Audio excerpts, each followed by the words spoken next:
केशव केवट blog channel को subscribe, लाइक, share जरूर करें। धन्यवाद। सुना बताना। अरे नैना मने मिला के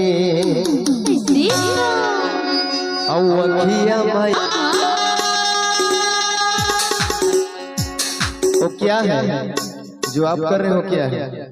केशव केवट ब्लॉग चैनल को सब्सक्राइब, लाइक, शेयर जरूर करें। धन्यवाद।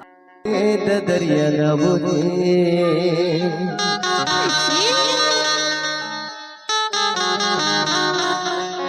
नैनम नैनम मिला के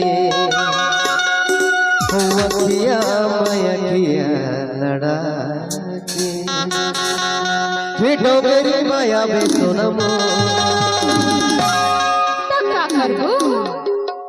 झुमके दरिया गाबोरे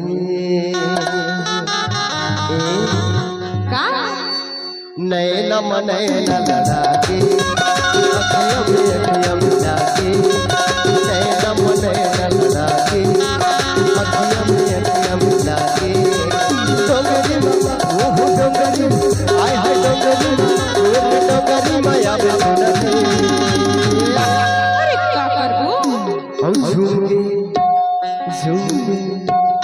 घूम ले झूम के दरिया गाबोरे झूम के दरिया गाबोरे झूम के दरिया गाबोरे झूम के दरिया गाबोरे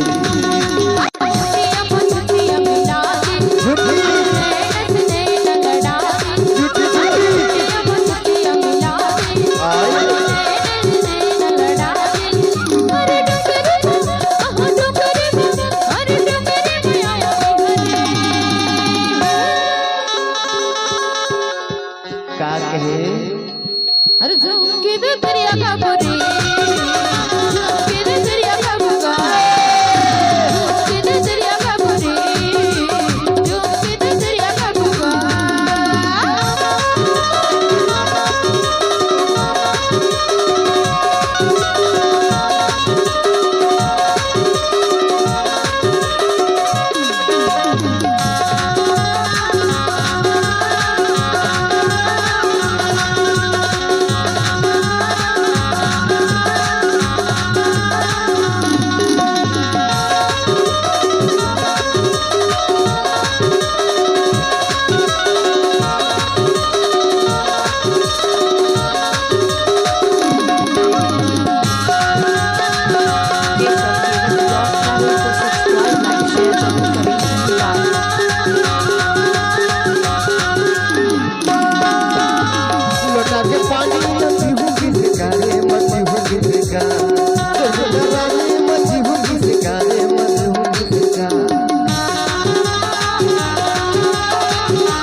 सतिया मिला दे नैनम नैना लड़ा दे सतिया मिला दे नैनम नैना लड़ा दे